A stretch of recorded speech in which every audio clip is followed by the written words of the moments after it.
engenheira, engenheiro mecânico, meu amigo de profissão. Eu sou André Luiz Rocha, engenheiro mecânico, e após 15 anos de experiência como engenheiro empregado em indústrias multinacionais e também em órgãos públicos, estou há 12 anos empreendendo com engenharia mecânica. E neste vídeo quero apresentar para vocês informações para permitir ampliar os horizontes de oportunidades com engenharia mecânica que talvez você tenha. Então, ampliar os seus horizontes com relação a oportunidades com engenharia mecânica. E eu vou começar apresentando esse vídeo, apresentando uma metáfora que eu apresento para os meus alunos. Eu sou professor no Instituto Federal também, além de empreendedor, né? E dou aula para pessoal de mecatrônica, técnicos de mecatrônica. E o que eu quero apresentar, eu faço a seguinte comparação, que é: o que você prefere, um baú de tesouros ou uma moeda de ouro? E aqui eu já chamo a atenção para um detalhe, tá? Eu vou fazer uma referência, vou contextualizar o que é esse baú de tesouro e o que é essa moeda de ouro, mas atenção, não é para você ficar pensando que eu vou apresentar algo como um é melhor que o outro.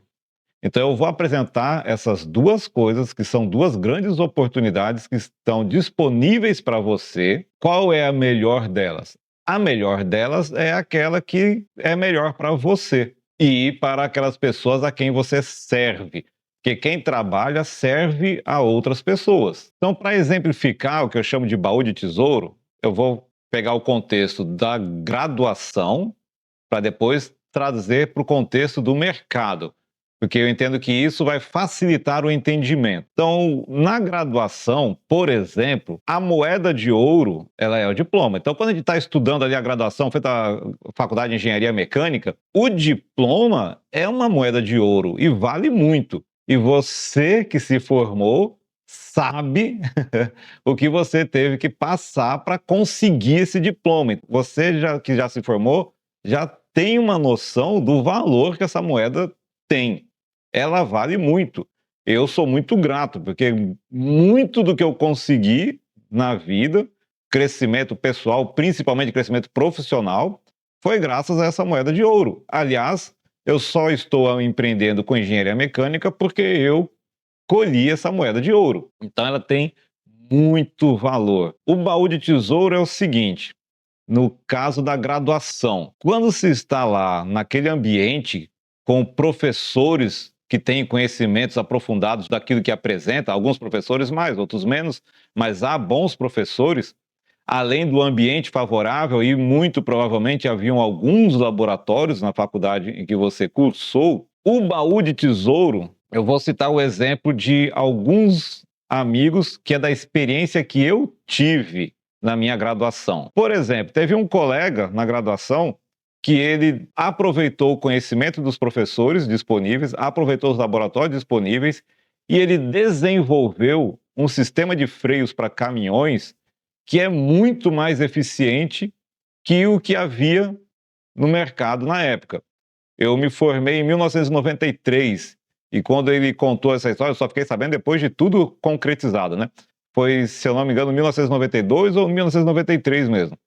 Então ele desenvolveu um sistema, testou lá nos laboratórios, comprovou com dados científicos, né, a coleta de dados ali, que realmente era muito mais eficiente.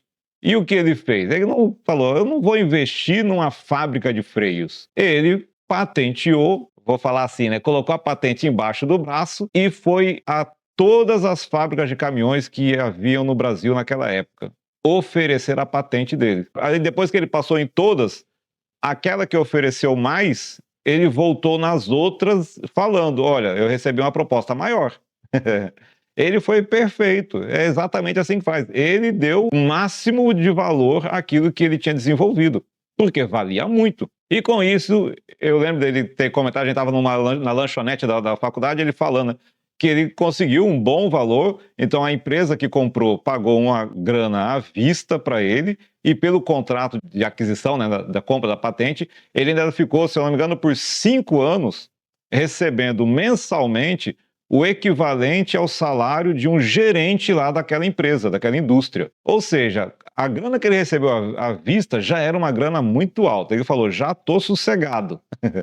E ainda tinha mais 5 anos pela frente com uma remuneração mensal equivalente a de um gerente. Tem muitos engenheiros mecânicos que entram para trabalhar numa indústria e fazem a sua carreira inteira e não alcançam o nível de gerente nem a remuneração. E ele nem era formado e já estava com esse nível de renda. Então, esse é um exemplo de uma pessoa que encontrou o seu baú de tesouro.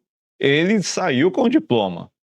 Só que ele saiu com algo muito maior, né? E, na verdade, ele até falou que ele não ia mais se formar. Ele falou assim: não, não quero sair da faculdade, não. Eu vou ficar aqui. Quando chegar a hora de ser jubilado, eu faço vestibular de novo. E ele falou: eu vou ficar aqui só desenvolvendo coisas, patenteando e vendendo. E eu perdi o contato com ele. Além desse, teve outro amigo de turma também. Se você pesquisar na internet, você não vai encontrar essa informação, porque eu já pesquisei. Mas ele foi, eu estudei na Universidade de São Paulo, no campus de São Carlos. Então eu estudei na Escola de Engenharia de São Carlos. Eu entrei lá em 1988, meu primeiro ano, e me formei em 1993, faz um tempinho. Então teve um outro amigo de turma que ele foi quem produziu no Brasil o primeiro quadro de bicicleta feito de fibra de carbono. Ele não produziu para vender, ele foi na pesquisa. Naquela época, pouquíssimas pessoas no Brasil tinham conhecimento aprofundado de fibra de carbono. E com a experiência, o conhecimento dos professores, aproveitando os recursos disponíveis nos laboratórios, ele foi desenvolvendo. Parece simples, mas não é. Então, o primeiro quadro entortava na hora de pedalar, não ficou alinhado, ficou empenado. Ele foi aprendendo como distribuir, né, a organizar a fibra de carbono para conseguir fazer um quadro bem alinhadinho e que realmente desse a resistência maior que a do aço. Então, na hora de pedalar, não gastava energia deformando o quadro. Toda a energia era transferida para o pneu, né, para as rodas, e virava movimento. Então, ele conseguiu pesquisar, desenvolver. E aí publicou artigos com relação a esse trabalho feito, ficou conhecido no meio industrial da região, né, de São Paulo. O que aconteceu no último ano, 1993, antes dele se formar, já haviam algumas indústrias multinacionais que estavam indo lá procurá-lo para ele ser consultor nessa questão de fibra de carbono. Algumas já queriam contratá-lo e outras aceitavam até que ele fosse consultor. Então, antes dele se formar, ele não precisou nem sair distribuindo currículo para poder conseguir um bom emprego.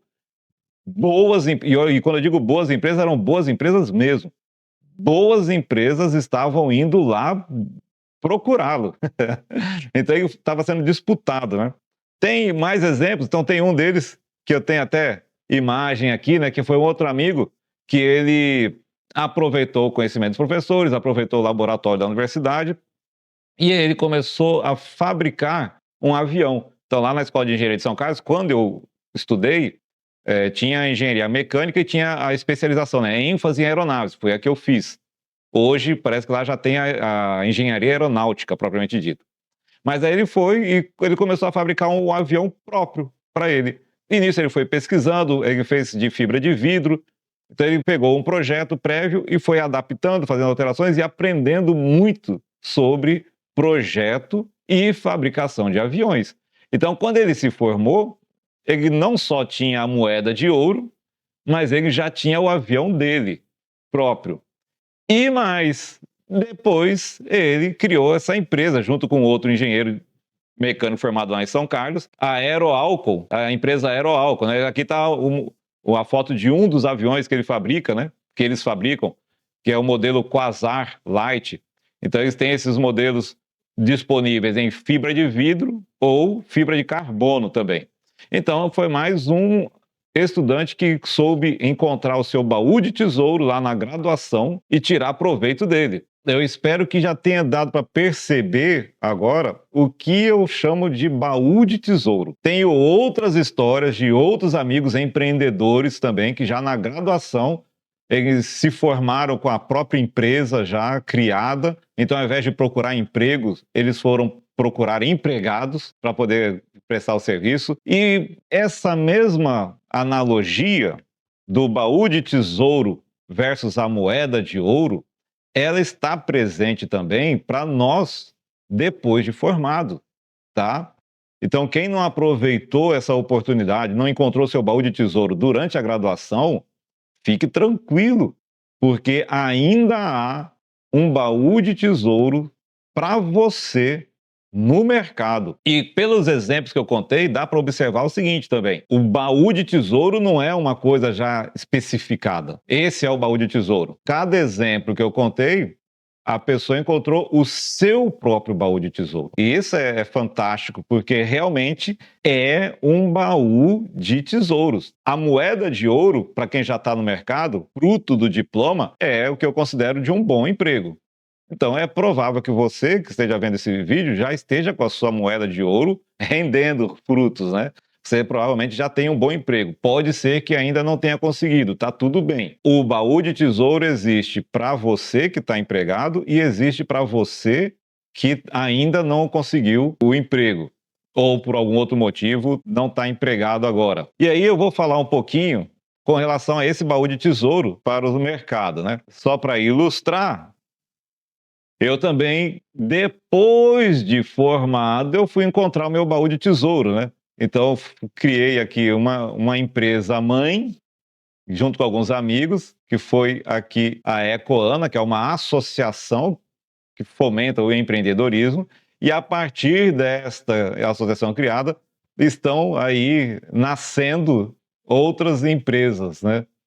Que aí já são diferenciadas. Isso foi uma introdução. Então, eu falei que eu estou empreendendo e só citei exemplo de outras pessoas, né? É porque eu não quero falar disso agora. Vou falar um pouquinho mais para frente do meu caso. O que é importante para você encontrar o seu baú de tesouro? Por incrível que pareça, é uma mentalidade adequada. E o que é uma mentalidade adequada? É aquela mentalidade que traz para você os resultados que você deseja. Só um parênteses aqui, para você ter uma noção da importância da mentalidade. Se você olhar ao seu redor, tudo que tem aí ao seu redor que foi feito por homens, por pessoas, por seres humanos, foi feito 2 vezes. Essa camisa que eu estou vestindo aqui, eu estou vestindo uma camisa. Essa camisa foi feita 2 vezes.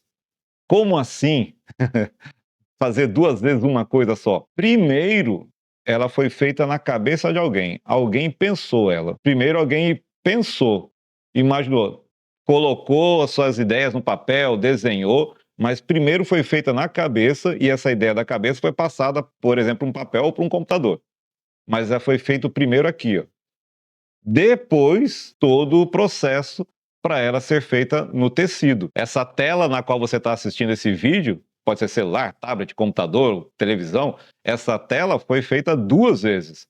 Primeiro, ela foi feita aqui, ó, na cabeça de alguém ou na cabeça de um grupo. Provavelmente primeiro na cabeça de uma pessoa que, nesse caso, como é algo mais complexo, juntou um grupo e em grupo eles lapidaram a ideia. Depois ela foi feita aí nos componentes elétricos, eletrônicos, plástico e essas coisas que tem aí, cristal líquido, outras tecnologias, né? Não é mais cristal líquido. Então, tudo é feito 2 vezes, aquilo que é feito pelo ser humano. Vou me limitar aqui para não entrar em filosofias profundas. Da mesma forma, o rumo que se dá na vida, ele é feito 2 vezes. Primeiro, ele é feito aqui, ó, para depois ele acontecer na vida. Então, para você encontrar o seu baú de tesouro, a coisa começa aqui. Mas vamos lá. A mentalidade adequada é aquela que traz para você os resultados que você deseja. E como é que você vai saber se a sua mentalidade está adequada ou não? Se você não souber o que você quer. Então, a primeira coisa para você avaliar se a sua mentalidade está adequada é responder essa pergunta. O que você quer? Então, vamos falar aqui especificamente na área de engenharia mecânica. O que você quer com a engenharia mecânica? E nesse ponto também vou compartilhar o eu quero, né, que eu tive na engenharia mecânica como empregado. Então, na graduação, eu já tinha abandonado um grande sonho que eu tinha, porque os fatos, eu até estava trilhando aquele caminho, mas os fatos começaram a mostrar para mim que a realidade não correspondia ao sonho. Ou seja, o sonho não poderia ser realizado do jeito que eu sonhava. E aí, então, decidi que eu ia conseguir um bom emprego para ser um bom engenheiro e para ficar rico. Era o meu objetivo. E eu queria, assim, eu visualizava eu sendo um gerente, um diretor de uma grande empresa, né? Então, na primeira empresa que eu trabalhei de empregado, o que eu queria nela? Queria me tornar um bom engenheiro. Essa era a minha ambição naquele momento. Atenção, tá? Ambição é diferente de ganância. Então, mas não vou entrar nesse assunto. Agora, eu queria ser um bom engenheiro. E eu fui me dedicando para isso. Então, trabalhei lá, comecei como estagiário, fiquei como engenheiro, ao todo eu fiquei 2 anos, quase 3 anos nessa empresa. Na segunda empresa, estava na região de São Paulo, no estado de São Paulo, e o segundo grande emprego em indústria, eu fui para Manaus. E eu tinha o que eu queria. Eu não queria viver em Manaus, morar em Manaus. Mas, como o mercado em São Paulo era muito concorrido, eu pensei da seguinte forma: eu vou lá para essa oportunidade em Manaus, era uma grande empresa multinacional, uma fábrica. Eu vou para lá e vou me dedicar para conseguir promoção para gerente ali entre 1 ano a no máximo 3 anos. Depois que eu conseguir a promoção para gerente, eu vou ficar lá mais 2 anos para ter a experiência de gerente. E depois desses 2 anos, eu volto para São Paulo, mas aí eu já volto no nível acima do que eu estou hoje. E aí as probabilidades de eu conseguir um bom emprego serão maiores. Pensei assim. E assim foi.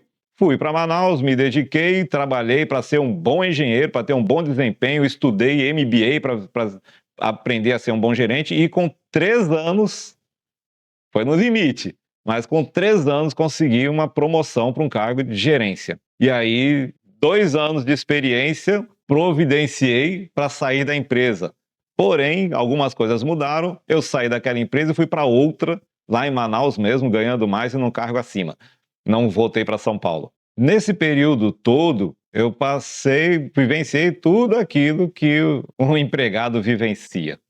Nem preciso contar o que foi. Mas vivenciei, então sim, tinha um descontentamento presente o tempo todo.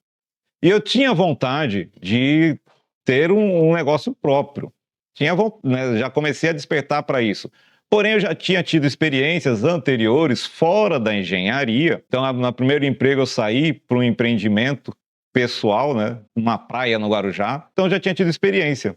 Eu tinha abandonado a engenharia para empreender com outra área. E me quebrei todinho. E o que me tirou do buraco foi a engenharia. Consegui um emprego numa boa empresa e aí me recuperei e me levantei novamente.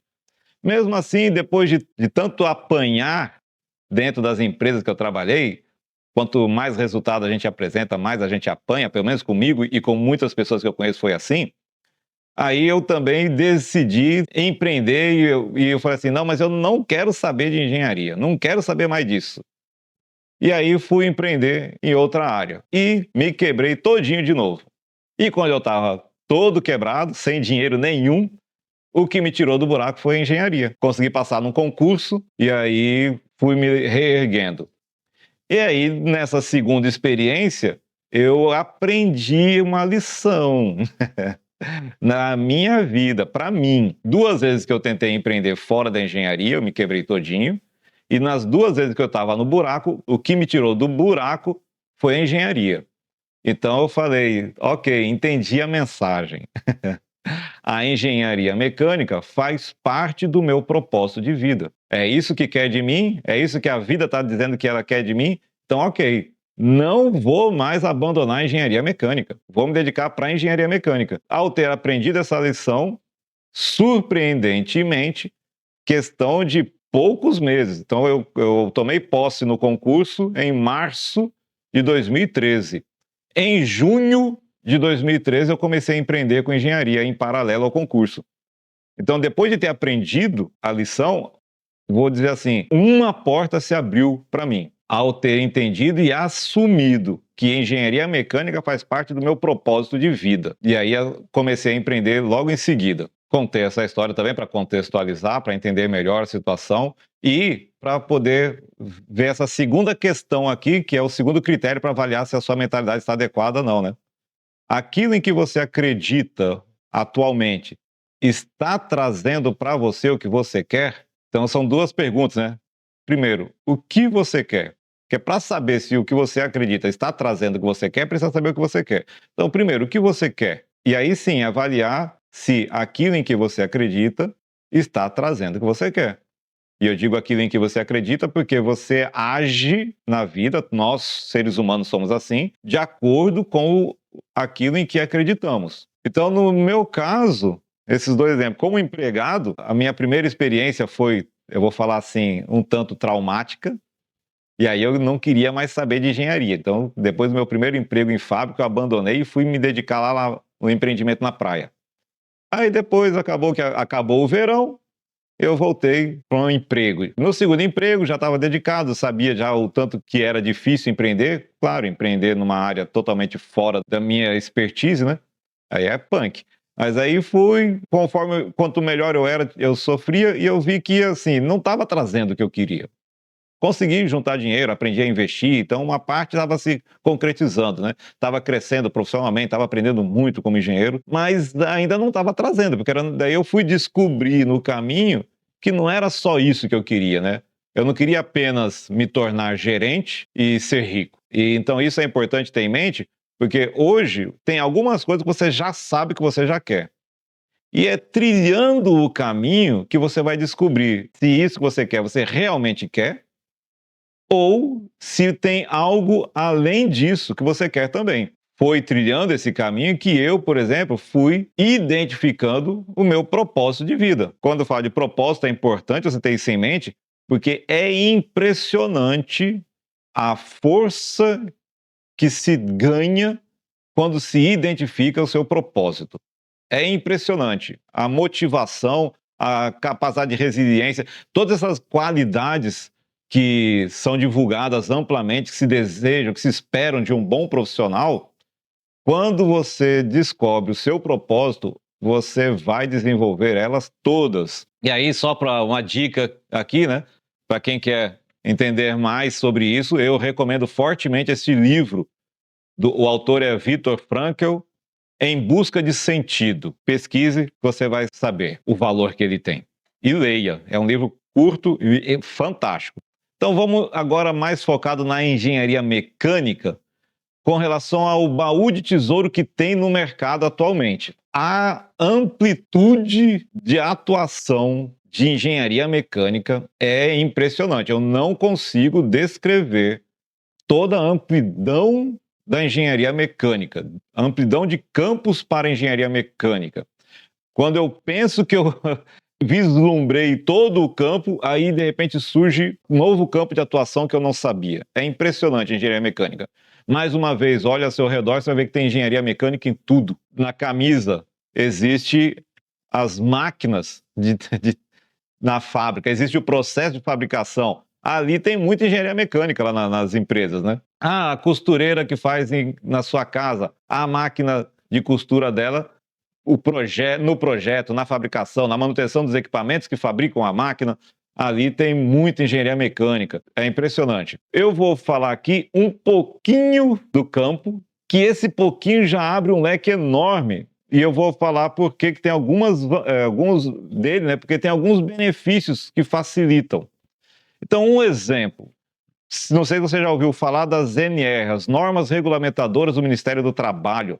Então, o Ministério do Trabalho exige, para determinados tipos de equipamentos e instalações, o Ministério do Trabalho exige que sejam feitas inspeções frequentes, inspeções periódicas. O Ministério do Trabalho exige que essas inspeções sejam feitas por profissional legalmente habilitado. E o engenheiro mecânico é o profissional legalmente habilitado para muitas dessas inspeções. Mais para frente fala a vantagem disso.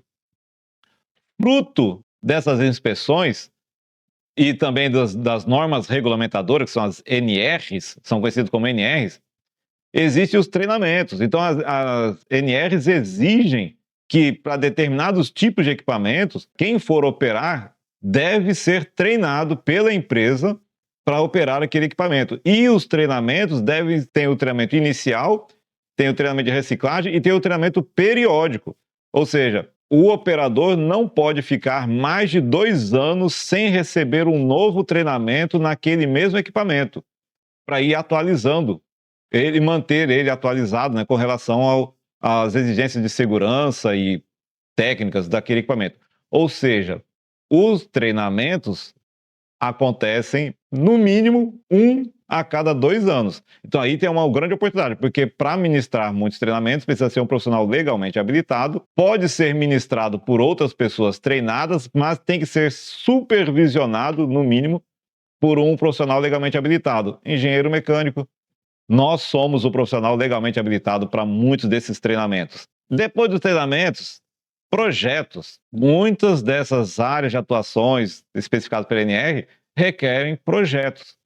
E aí, nas empresas que eu tenho visto, acontece de às vezes, ter o equipamento lá, mas não teve o projeto de instalação, o projeto, às vezes, estrutural do equipamento.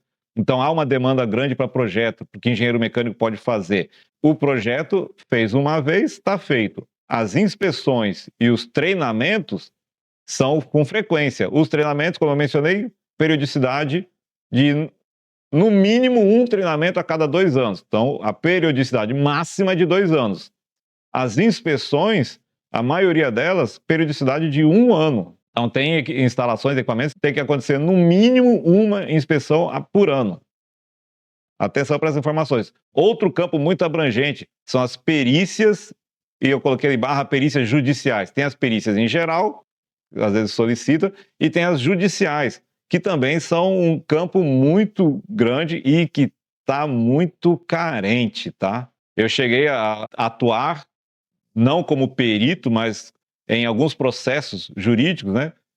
A advogada me contratou para fazer os quesitos periciais. O que é isso? E aí, ó, já um outro leque. O quesito pericial é o engenheiro mecânico vai fazer as perguntas que o perito terá que responder na sua perícia. Quem elabora os quesitos periciais meio que direciona o perito, fala assim, ó, eu quero as respostas desses itens aqui. Eu quero essas respostas aqui. Quem vai dar a resposta é o perito. Por mais que o engenheiro mecânico às vezes já saiba qual é a resposta. Mas ele faz a pergunta e o perito é que vai responder. E aí eu vi absurdos feitos por peritos que resultaram em injustiça. A pessoa que merecia receber indenização foi condenada a pagar multas ou coisa do tipo.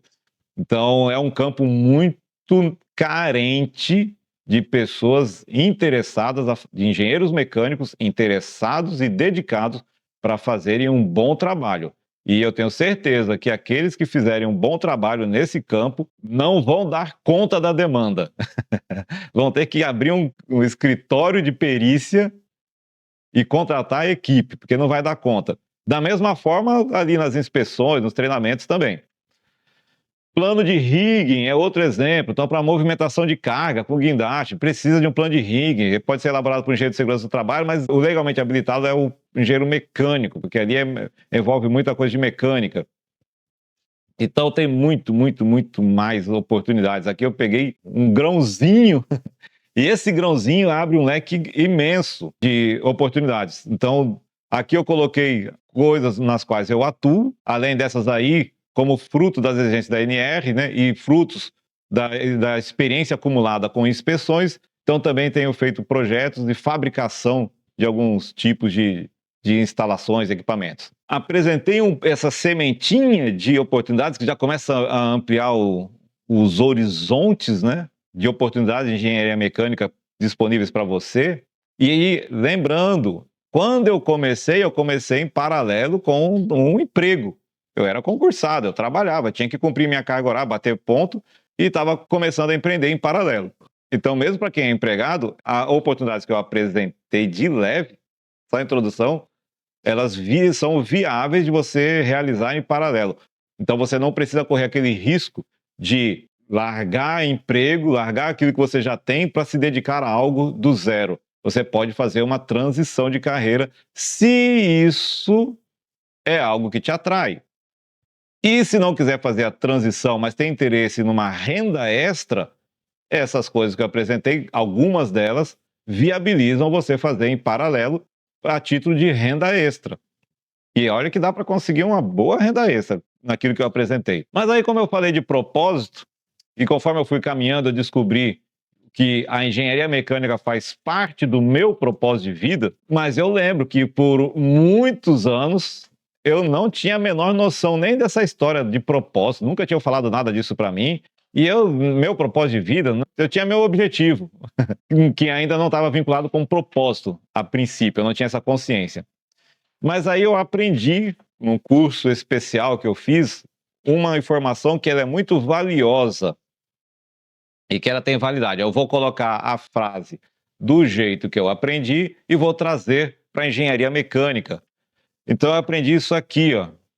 Enquanto você ainda não descobriu qual é o seu propósito, observe onde Deus está agindo e junte-se ali. Vá ajudar ali. Com essa frase, quero dizer para você o seguinte: enquanto você ainda não descobriu o seu propósito, e ele é fruto de uma caminhada e ele vai sendo lapidado, meu propósito de vida, grande parte já tenho consciência, mas está sendo lapidado. Observe onde estão chamando, pedindo por engenheiro mecânico. E junte-se lá. Vá atender essa demanda. E aí eu te digo, nessas inspeções de NR, tem muita carência de engenheiro mecânico. Talvez você pense assim, pô, mas se é uma exigência do Ministério do Trabalho, então as empresas têm a obrigação de cumprir, então elas já estão cumprindo, ou seja, já tem engenheiro mecânico fazendo esses serviços lá. Nem todas estão cumprindo com essas exigências, porque o Ministério do Trabalho não dá conta de fiscalizar 100%, nem o CREA, nem todos estão cumprindo, e ainda tem muitas que, por falta de conhecimento, aí eu vou falar do que eu vivenciei, o meu testemunho do que eu vivenciei. O engenheiro que estava fazendo o serviço, é triste falar isso, mas ele não estava atendendo aos requisitos exigidos pela norma. E eu vi instalações aprovadas e que estavam muito perigosas, não atendiam as normas, instalações de segurança, por exemplo, que na hora da necessidade, a probabilidade dela falhar e não salvar a pessoa do acidente era uma probabilidade grande. Há uma demanda grande por engenheiros mecânicos nessa questão ligadas às NR, engenheiros mecânicos que se dediquem para fazer um bom trabalho. Então vamos seguir em frente. Talvez você pense assim, puxa vida, mas isso tudo requer empreender. E no meu caso, quando eu estava empregado lá na indústria lá em Manaus, que eu já estava começando a pensar em empreender, né? E eu vislumbrava empreender com engenharia mecânica, eu achava muito desafiador. E para mim havia uma espécie de um abismo entre o emprego e o empreender. Eu colocava alguns pré-requisitos, alguns critérios que me atrapalhavam. Então, eu vislumbrava como? Eu vislumbrava eu pedindo demissão do emprego para começar um negócio próprio. E aí eu pensava, mas para eu começar um negócio próprio e ficar ganhando menos que o que eu ganho como empregado, e eu ganhava bem, nível de gerente, em multinacionais, eu falei assim, pô, não vale a pena. Então eu tenho que começar um negócio que já me pague no mínimo o que eu ganho hoje. Então foram dois obstáculos que eu fui colocando, né? Primeiro, pô, ter que cortar o emprego e começar algo do zero. E segundo, eu já coloquei um mínimo de rendimento ali, sem ter essa visão da questão do crescimento, que depois eu fui aprender na prática e com a leitura de relato de vários empreendedores, que tudo que é grande começa pequeno. E aí eu vi que a gente pode fazer uma transição, né? Não precisa romper com uma coisa para começar outra, né? E o terceiro obstáculo, eu imaginava que eu ia precisar de investimentos, porque como eu trabalhava em uma indústria de alta tecnologia, então as oportunidades que eu vislumbrava, elas requeriam altos investimentos em equipamentos, em instalações, para fazer aquelas coisas, para prestar aquele serviço que eu vislumbrava. E depois eu fui aprender que não precisa disso, a coisa é muito mais simples. Mas eu era um empregado, eu tinha tido algumas experiências de empreendimento, me quebrei nelas, e eu ainda não estava, eu tinha uma sementinha de empreendedorismo, mas eu ainda não sabia empreender. E aí, com o passar do tempo, eu fui estudando algumas coisas e li em alguns livros, não sei se você já ouviu falar isso, né? Que a melhor escola de empreendedorismo é o marketing multinível. Entrei no marketing multinível, realmente aprendi muitas coisas, foi bom, me ajudou muito, o que eu aprendi com marketing multinível me ajuda até hoje, mas eu aprendi outra coisa, que tem uma escola muito, muito melhor que isso, que é, preste atenção, caridade sistemática. E a segunda melhor escola é a filantropia para empreendedorismo. Pode parecer que isso não tem nada a ver com o que eu estou falando da engenharia mecânica. Pô, André, está desviando o rumo. Não estou desviando o rumo, porque eu estou apresentando a oportunidade do baú de tesouro e o baú de tesouro está em empreender. Mesmo que você seja empregado, se o teu baú de tesouro, se para você o teu baú de tesouro é ser o diretor de uma grande empresa, é com atitudes empreendedoras que você vai conseguir mostrar lá que você é o melhor candidato para o cargo acima. Não é sendo um empregado padrão que você vai conseguir promoção. Vai precisar da atitude empreendedora. Eu coloquei aqui, primeiro, tem gente que vai confundir, mas caridade e filantropia não são a mesma coisa? Não, não são. Mas não vou refletir sobre isso, que aí sim foge do assunto. Eu vou falar com base na filantropia, que tem grande... Dentro da caridade sistemática, dentro da caridade está a filantropia, mas a caridade é maior. E por que eu coloquei caridade sistemática? Porque uma coisa é você fazer uma caridade num determinado momento, quando surge uma oportunidade específica. A sistemática é quando você tem uma ação com frequência, rotina de caridade. Então, eu vou citar o meu exemplo, né?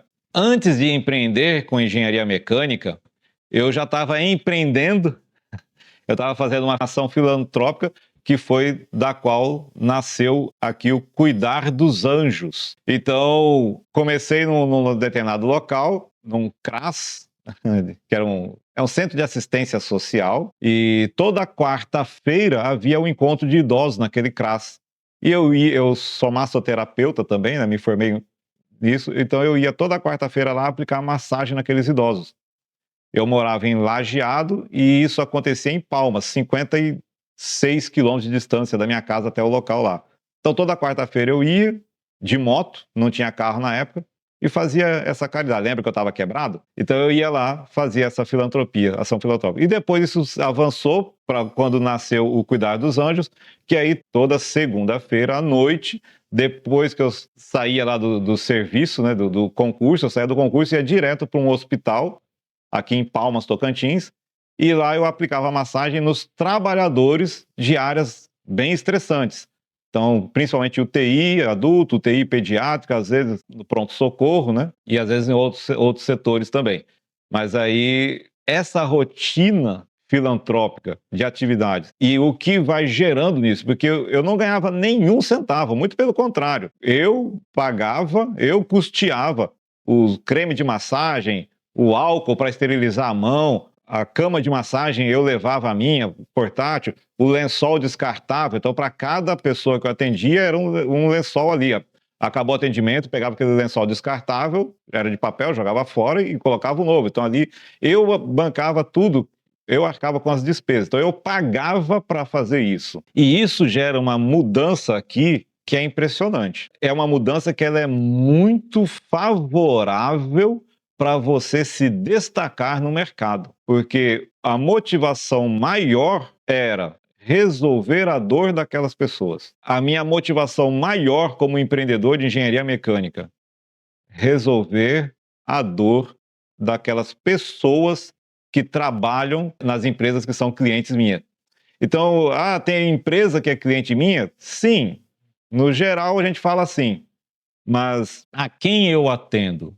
Eu não atendo a empresa, eu atendo a pessoas que estão dentro daquela empresa. E cada pessoa ali tem uma necessidade para que ela possa se destacar na carreira, para que ela possa garantir o emprego dela, para que ela possa receber promoção, para que ela possa crescer. E para que, por exemplo, as inspeções relacionadas à ANR, para que as pessoas que trabalham ali naquele equipamento tenham segurança. Gosto muito desse assunto, se eu for falar mesmo tudo que eu tenho vontade de falar, vão horas e horas aqui de vídeo.